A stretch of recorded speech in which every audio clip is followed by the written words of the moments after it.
Hello and welcome. I'm Catherine Maggs, and on this episode of Continuing the Conversation, I am chatting with Team InvincAble, Natasha Price and Adam Sheppard. Tash is an elite wheelchair athlete. She's an entrepreneur, speaker, podcaster, published author, award winner, Oceania Athletics Champion, international marathon winner, Gold Coast Woman of the Year Champion of Sport 2022, and I know she has more to add to this list. Adam is equally impressive. He's an athletics coach, personal trainer, retired para-athlete, former Australian record holder, Australian sports medal recipient, award winner, speaker, podcaster, and entrepreneur. And they are both incredible, funny, humble humans. Together, Tash and Adam founded InvincAble, where this unstoppable team utilised their decades of lived and work experience in the field of disability, mindset, and sports to empower, inspire, and create the kind of change that will have meaningful impact on people of all abilities around the world. So please join us as we discuss many things, from the intersectionality of gender and disability to the need to have compassion for people who are acting from unconscious bias, the shame of our own unconscious bias, how able-bodied parents can help their own children break the bias, the importance of all sexes being part of the conversation and solution, and getting people with lived experience involved in the design process of everyday experience, and so much more. So let's get chatting.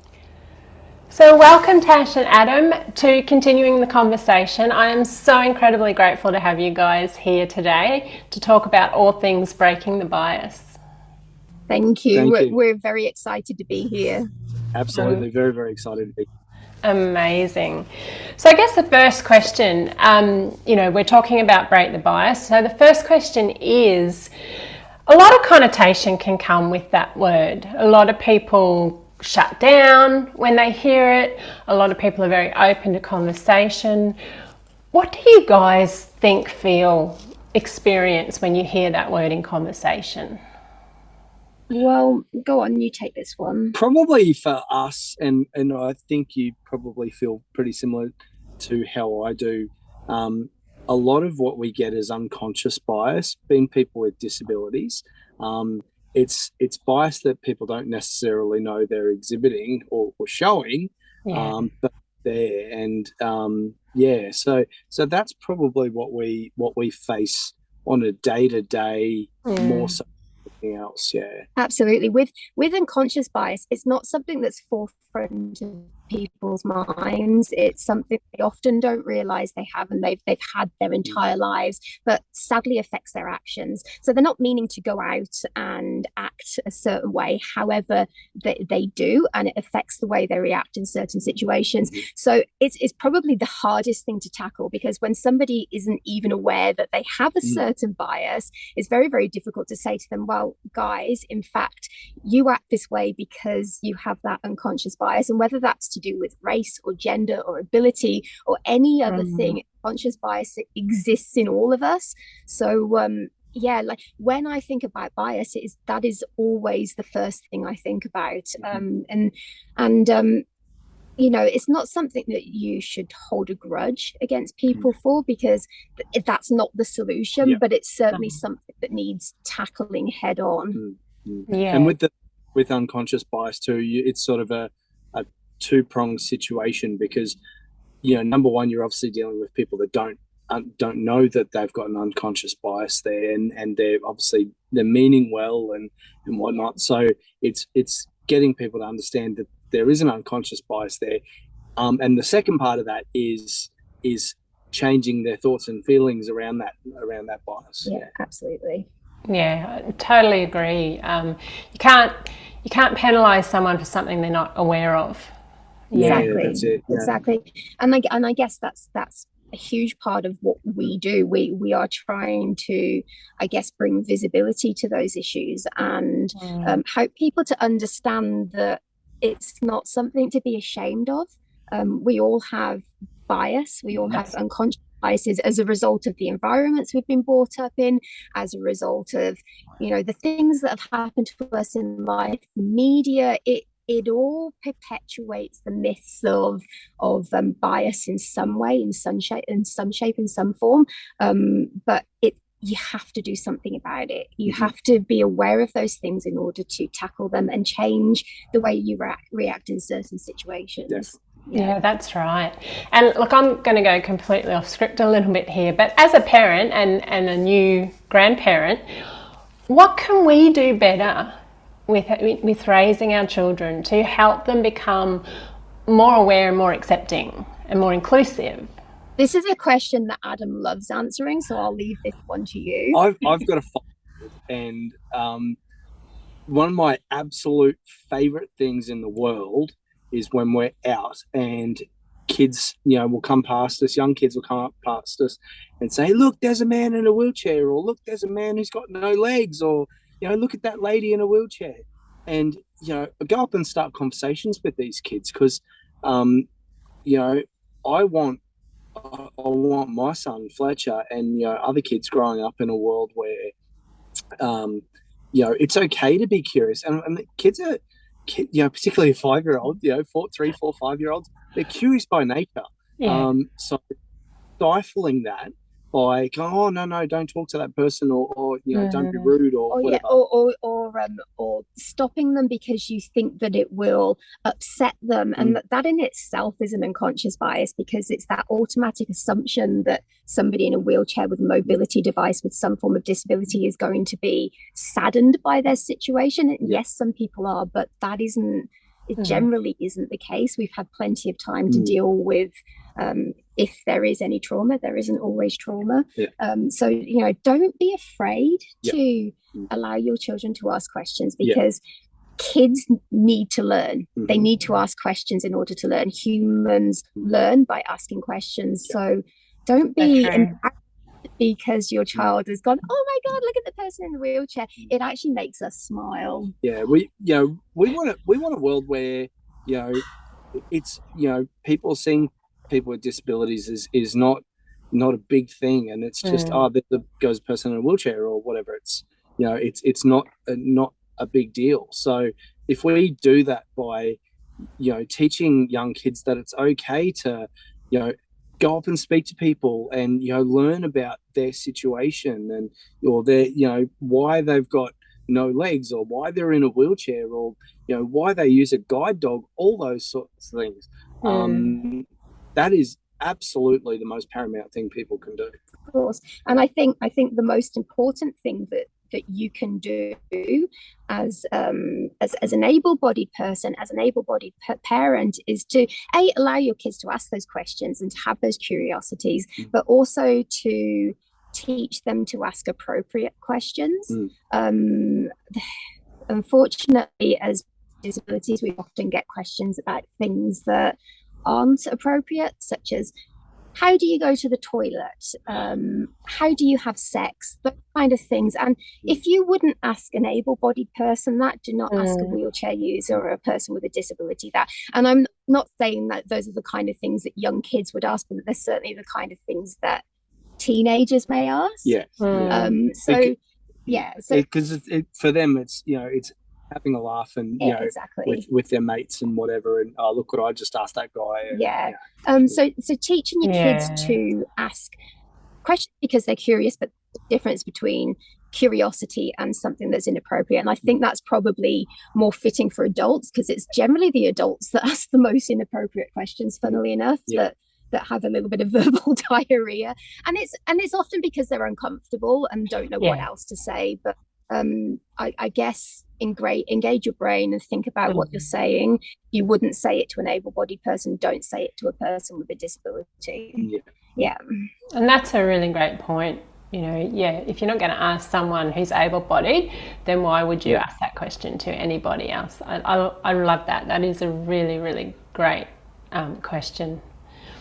And I love, kids, yes, they're curious, but they also have no filter, right? And I wonder whether that's where the bias starts, because the parent, the adult, gets embarrassed by what the child has said. Always is. 95% of people with disability, and I guess I'm not speaking for everyone. I don't want to speak for everyone, but out of the people I know, certainly don't care about a young child coming up and asking questions, because it's all about a learning experience and acceptance and inclusion. And there's no malice in it. Yeah, absolutely. No, not at all. 4 or 5 year old, 3 or a 4 or 5 year old has absolutely no malice in their bones whatsoever. I see something different. I want to know about it. I'm going to ask the question. So it's okay to do that. Absolutely. Yeah, excellent. You touched on it earlier. We all have bias, unconscious or otherwise. What are some of your own personal bias that you have, I guess, unpacked through your own self-awareness and growth? I think I can personally answer this probably better than Adam, in that I was an able-bodied person my whole life. So Adam, as a person that was born with disability, has had a different upbringing, a different environment, an understanding of disability than I had in my life. I'd never really met anyone with visible disability until I became disabled myself, and that's the case for a lot of people. Wow. There's 20% of people in this country, almost 20% of people in this country that have some form of disability, but most people believe that they have never met someone who has a disability, and that's because so many of them are invisible. The disabilities aren't always visible, and that's just that's a fact. When I first became disabled, it took me a very, very long time to get involved with the disabled community, because I guess as I still saw myself as an able-bodied person, I still had this vision in my head that I was able-bodied and I had all these abilities, and I kind of segregated myself, not in some way to think that I was better than anyone else. I just didn't have an understanding of how important those relationships are with people that are within your own community. So when we first started doing what we do, we both did these tests that are Harvard, through Harvard University, and they will test your bias, the unconscious bias test, and they have one that's specific to people with disabilities. And I actually discovered that I have a very slight unconscious bias against people with disabilities. Very, very small, but it's still there. And that's because I have spent my whole life as an able-bodied person up until my 30s. I've had some health issues, but a visibly able-bodied person. And as much as I'd like to think that I do everything in my power not to allow those biases to be something that control me, apparently, according to this test, they have had some effect on the way that I see things. And I guess I use that as an example for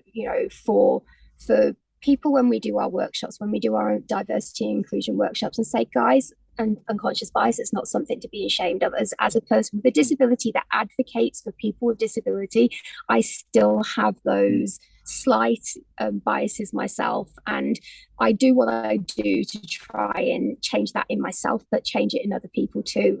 We all have them. I can't say I've ever actually been specifically pulled up over these things, and I think I work really hard to make sure, and have worked a lot on my understanding of myself to make sure that it's not something that affects my actions, but I'm sure at some point in my life it has done. I certainly remember when I first became a wheelchair user, friends saying to me, well, we'll try and let's get you set up to go on a date with someone. We'll find you somebody else who's in a wheelchair. And I remember saying to them, oh God, no, I don't think that's right for me. And I remember coming up with all these excuses and reasons why it wouldn't be right, but it doesn't matter. Those were me making assumptions of how a relationship with a wheelchair user wouldn't work, and it's rubbish. It's absolute rubbish. It really is. I see that now, but 10-15 years ago I didn't, because I didn't have the same understanding of of these things as I do now. I think being part of this community has changed me a lot. I see the ability in people these days rather than the disability, and that's amazing. Yeah.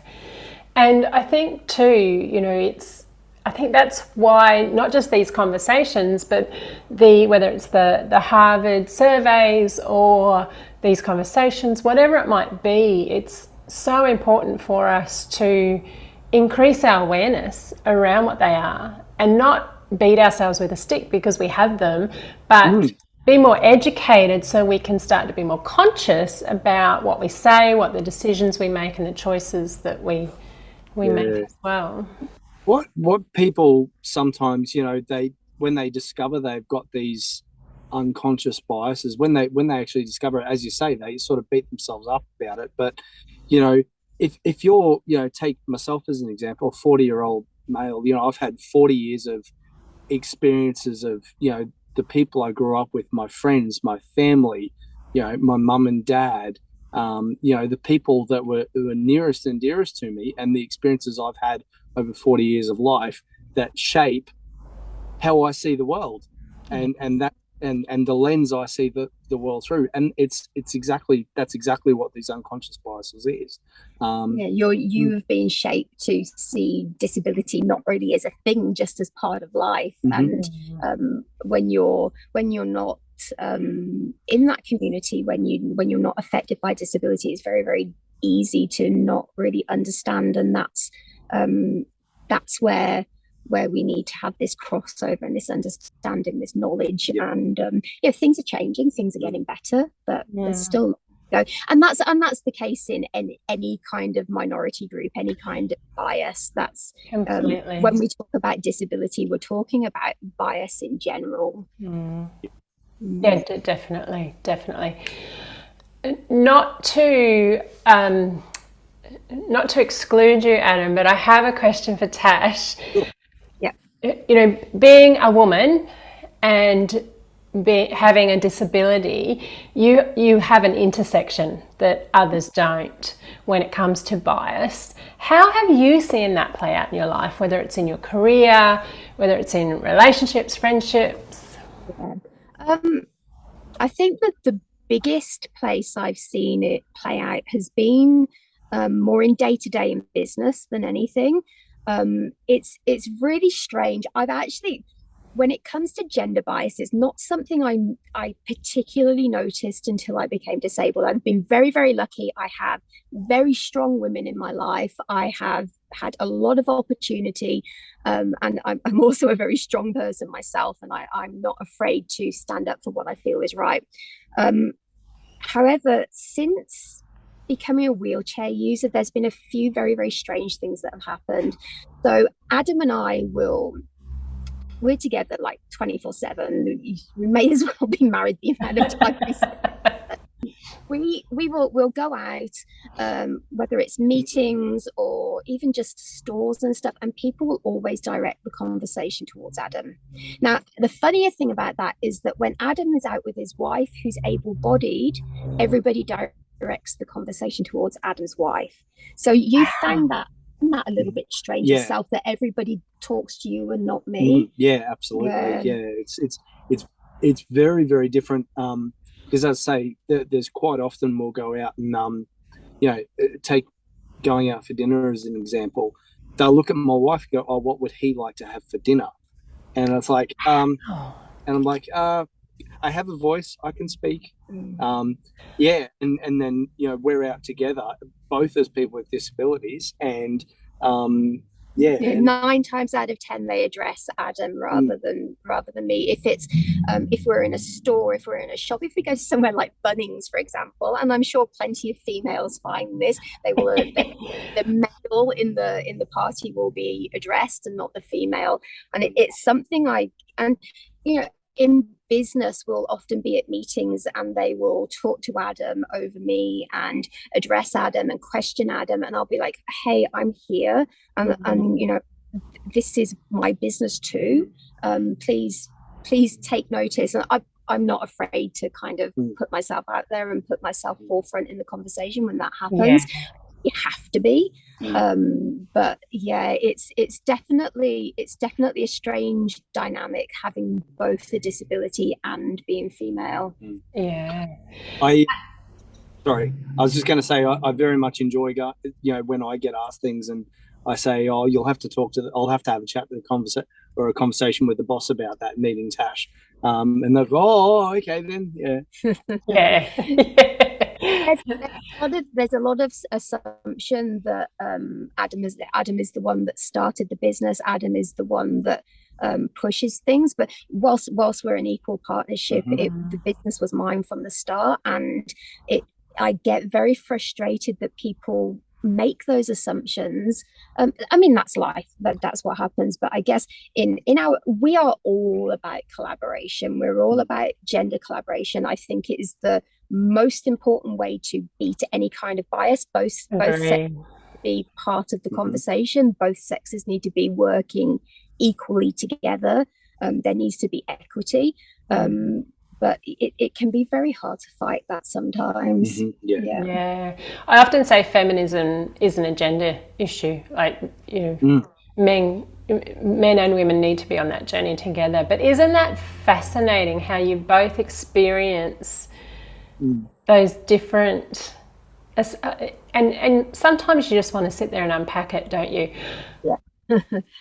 But I do just want to pick up on, you said that you're not afraid to put yourself out there and say, oh, hang on, I'm here, hello. And I think that's really, really important, and not enough people do it, men or women, whether, whatever the bias you're experiencing is at the time. We tend to just sit back and let it happen and wash over, instead of actually taking a moment to go, I actually have an opinion on that. Can I please share what I have to say? Or actually, I need to be more involved in that conversation because that's what I look after. It's how we can just gently and politely and subtly say, or not so subtly sometimes, I guess, depending on the room. But yeah, having a voice. Having a voice. It's incredibly important. And I have a background in law, so it probably makes it more easy for me to be able to do that. I'm very diplomatic, but at the same time, I'm not afraid to say, just stand up for myself, stand up for what I believe in, stand up for what I see as justice. And I will pick and choose my battles. I think that's also very important. Sometimes you're just hitting your head up against a brick wall, but it's important that people are willing to give you a seat at the table and allow you to speak and give your ideas and opinions. I think we're both very good at supporting each other in that way. Absolutely. And kind of if either one of us feels like the other one isn't being involved enough, then we will say, hey, by the way, this is Adam, this is Tash, would you please kind of speak to them also. There has been, I'm the first one to admit, there's been a couple of occasions there, and I'm getting better at it, but there's been occasions there where Tash has felt that bias, and I've been 2 feet away from her and not seen it. We've got into the car afterwards or whatever, and we've had that conversation, and so there are times when I don't necessarily pick up on things either. And I think for the most part you're really good at it, but I know what occasion you're talking about, and it does happen. And I think the gender thing more than anything, because men are so used to other men kind of talking to them and perhaps not including women, and it's not the thing is, the people that were doing what they were doing weren't doing it to be vindictive or mean or anything. And it was certainly a product of probably their age more than anything. It tends to happen more with the older generation, but I think once I pointed it out to you, you were like, hang on. Okay. That's not right. But again, it's the importance of having that conversation, because Adam can then take that feedback and be far more aware of it next time you're in this similar situation. And that's what's great. That's what's great. And that's the importance of having allies, of people, whether, of different colors, of different genders, of different abilities, of different religions, is that we can all work together collaboratively to help one another out. Absolutely. Yeah. This is going to be a great question, I think, for both of you, because I think, you know, there's a big part of this you do day to day, but what type of things do you guys personally do to break your own bias, but just break the bias out there in general? Probably for me, I guess, for me, very simply, I'm a communicator, and you know, Tash always says, I'll talk the legs. What do you say? The hind legs of a donkey. The hind legs off a donkey. Yeah. And He doesn't. hey. It's a good thing. So yeah, I have absolutely no issue in striking up a conversation with someone, and I guess that's probably, for me personally, that's probably my biggest strength in that is my communication, and having no fear in starting up a conversation with someone. And the great thing about that is, because of that, he connects to people. He connects to people really, really well. And we both do this, is we believe in bringing visibility to disability, connecting with people by touching their hearts and minds. If you have connected to somebody's heart, they're going to remember you, and they're going to want to make a difference and become an ally to your situation, whatever that may be. So that is something that we put ourselves out there, being completely authentic, talking about the highs and lows of our journey, and just allowing people to, I guess, open their eyes and see us just the same as anybody else. We're just people. We're all people. Our blood all runs red. So I get that is what we do. Yeah, beautiful. And I love how you use the words connection with heart and mind, because at the end of the day, we're all human beings, as you say. All our blood runs red. And that's the key to our, or one of our fundamental underlying needs is connection. Yeah. And it doesn't matter what we look like, what we smell like, what we taste like. Yeah. It's all about connection. Yeah, exactly right. Yeah, exactly. So if someone walked up to you and said, well, break bias, unconscious bias, who cares, whatever, why is it so important? What does it matter? How would you respond to that? I guess for me it would be explain to that person what it feels like to be misunderstood, and because I think when we speak of bias, it's about misunderstanding. You know, from a lot of what we deal with, it's just about misunderstanding. So, you know, it's like, you know, how would you, if you're being misunderstood and being made out to be somebody you're not, yeah, I guess that's the best way I could put it. Yeah, absolutely. At the end of the day, every person deserves to have a seat at the table. Everyone's voice deserves to be heard. Everybody deserves an opinion. Everybody deserves to lead the life that they lead, no matter what that is. And I guess for me, if somebody said that to me, I would explain those things to them, try to get them to understand some of the important reasons as to why people with disability need access, need inclusion, need to be understood, need to be seen. And I would try to help open that person's eyes so that they could see things through a different light. And Adam and I often use humor to do that. We joke and we laugh a lot, because it's a great way to break any kind of uneasy feelings, which there often is with people with disability. People aren't really sure what to say, how to approach things, worried about offense, worried about putting their foot in it, all those kind of things. So we use humor to try and lighten the mood a little bit, and also show we're just normal. We have the same define normal.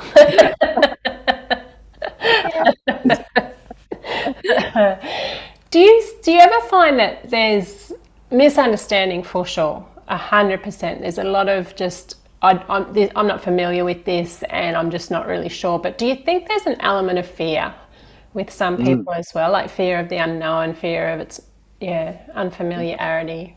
Yeah, absolutely. Yeah. Constantly. I think it's often the biggest driving factor for people as to why they don't come up and speak to somebody with a disability, why they don't know people with disabilities in their life. And it often, 99% of the time, it doesn't come from a bad place, that fear.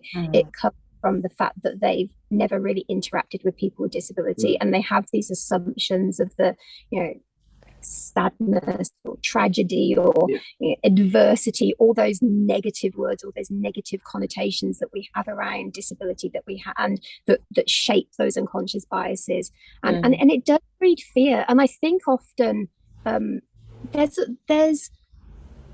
this assumption that disability is a bad thing, so people are worried about, I don't want to do the wrong thing here, and it's really sad, because yes, we have disabilities, and yes, we face extra challenges, but who doesn't face challenges in their lives? Ours are just slightly more obvious than all. Yeah.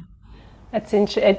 It's a similar, if I was to use an analogy, it's very similar to that analogy around a physical illness versus a mental illness. Like, just because you can't see mental illness, it's treated completely different to someone who's broken their leg or that kind of thing. So I guess would you say that that's kind of a similar analogy? Yeah, I think that's a great way of expressing it. Absolutely.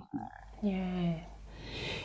You mentioned people being scared of being offensive or offending, and that's come up in another conversation I've had with another person, that there is that I don't want to say anything in case I offend you.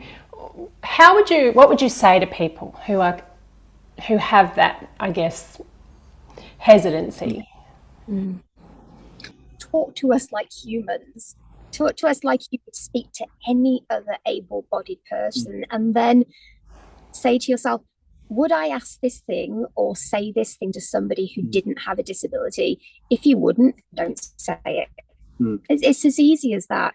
And if you know someone, it's very, very different. You can have open and honest conversations, but you don't want to just go up in the street to some stranger and say something that's really none of your business. Now, Adam and I are very much open books. We talk about everything. We really, really do.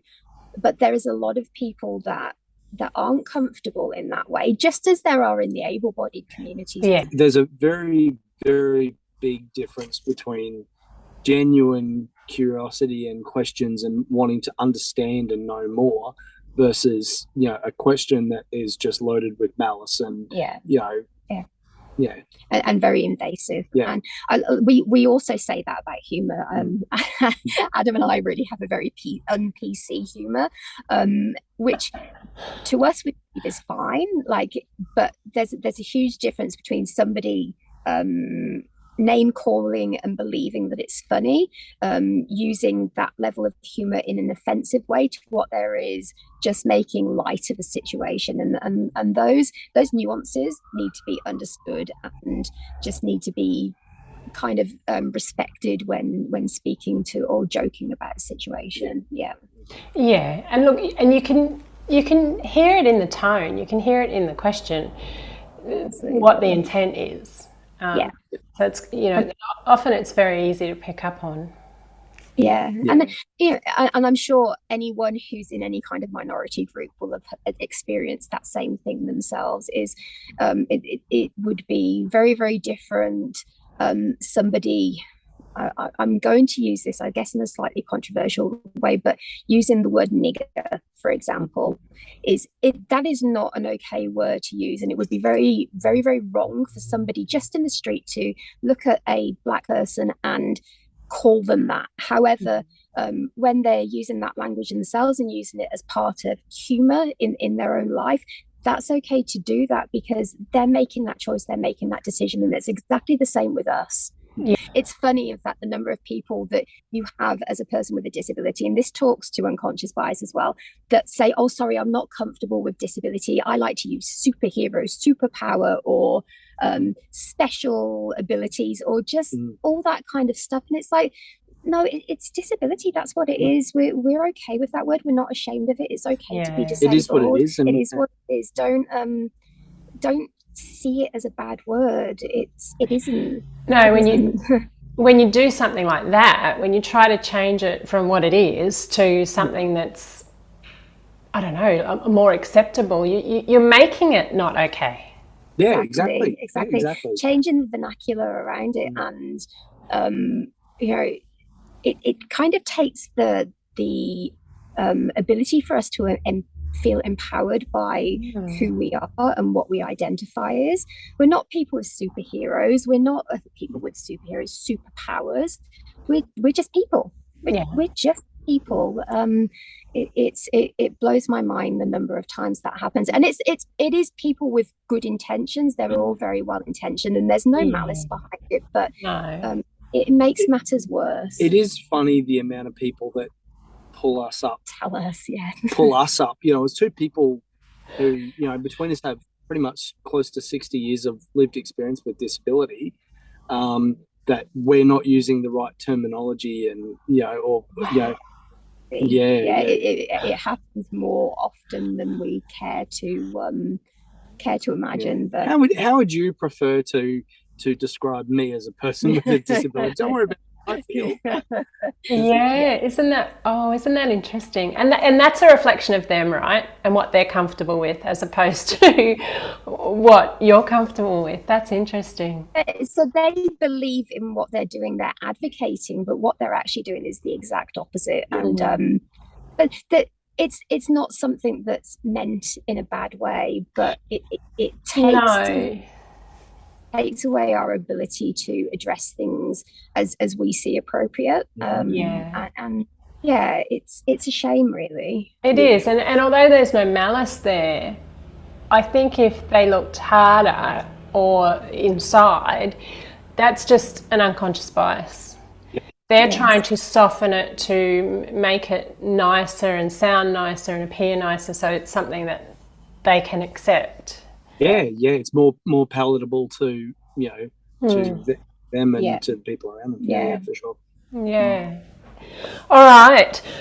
Final question, which I think, I always find this question really interesting, because every day, all day, we're using all sorts of different objects and implements in our life, and designing those objects so that they're usable is such an important thing. Why is bias so important to consider when we're creating these things, whether it's seatbelts, whether it's computers, whether it's whatever it might be? I think it's incredibly important. Accessibility to products, accessibility to accessible design, universal design, making things accessible and inclusive for all people regardless of abilities, allows people to obviously be able to be independent and lead life however they choose. If you're not aware of your unconscious biases, you will be making assumptions. There are things that you will believe to be true that will affect how you design things, how you build things, how you create things. And creativity, people that are engineers, people that are the designers, actually have the biggest effect on our ability to be able to lead our lives independently and in whatever way we see fit. I think a good example of this for us is how often we'll go somewhere and somebody will say to us, "Oh, well, where's your carer? Where's your," so that they can help you with something. I'm like, well, we don't have carers. We don't need carers. We don't have them. We certainly know of situations where people have checked into hotels and we're talking extremely high level, well-known individuals that have checked into somewhere and been asked where their carer and Paralympians. But I guess my point is with that is that making an assumption that somebody will always have a carer with them, that they don't want to lead life independently, will affect how things are designed, how things are made accessible and truly inclusive, not just partially inclusive. Absolutely. Knowledge is power, and having an understanding of creates a better world for everyone.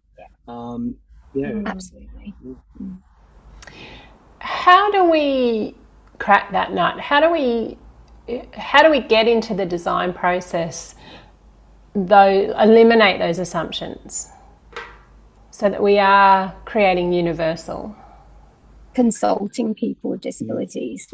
And I guess that would come with any section of life, consult women, consult people of color, consult different genders and different sexualities, and all those things for whatever your product, whatever your design, whatever your thing is, that your project is that you're working towards. If it's going to affect a certain group of people, consult them, actually make that to get them involved, and not at the very, very end stage, at the start. It's all about you've spent too much money. Yeah, exactly. It's very simple. It's about having a conversation. It really is. Don't assume that just because you have a university background or have read lots of textbooks and you've been told all this information that it's actually going to work in day-to-day life. We often find that the government guidelines, the rules and regulations, all those things actually don't work that well in reality. So in order to make things the most accessible and the most inclusive they need to be, you need to speak to people with lived experience. Real lived experience, absolutely. We deal a lot in situations where things have been signed off as being accessible or inclusive, or and generally it's by somebody who doesn't necessarily have any lived experience and is reading textbooks, or as you said, having that touched and viewed, or having a conversation with somebody with lived experience is in the field that you're trying to work in is absolutely paramount. 100%. I think in business in general, the best way of finding out if something is going to work or not is to mastermind, is to get feedback, is to ask your audience. Quite often people forget to do that with disability. They don't actually ask the people that it's going to most affect. And it ends to some really terrible situations, and it ends up with things only actually being accessible to a small number of people with disabilities rather than to the large majority. It's very, very difficult to cater to everyone because everybody's needs are so different in the world of disability, but you can certainly sort out some of those situations if you've consulted with a number of people with different disabilities, not just mobility. There's all sorts of different things that need to be included. Absolutely. Yeah, and I think that lived experience is the key, right? Because it doesn't matter how many books you've read, how well educated you are, without that lived experience, there's no way you could ever know everything or understand everything. You're always going to make assumptions. Yeah, absolutely. It's really, really simple. It's about having a conversation. Yeah. Because I'm even finding with these conversations that I'm seeing things from a completely different perspective than I thought I would. I consider I am reasonably open-minded and open to learning other people's perspectives and very willing to listen to the other side of the story. But there's even things I couldn't have imagined that people experience. So, and I am also very conscious that I'm still on my learning journey as well. And that's how you learn, by asking questions, by being willing to open your eyes and being open to different realities, because we all lead a different reality. Yeah, for sure. Is there anything else you guys would like to add or say? Nothing I can think of right now. We'll probably stop this interview and we'll both go, Oh, I should have said we should have said that. I'm the same. Oh my God, why didn't I ask that question? Yeah. Look, Adam and Tash, it's been an absolute pleasure to have you on Continuing the Conversation. I've really enjoyed speaking with you, and I wish you all the best with your education. Thank you so much for having us. It's been great. Thank you. We've really enjoyed it. Absolute pleasure.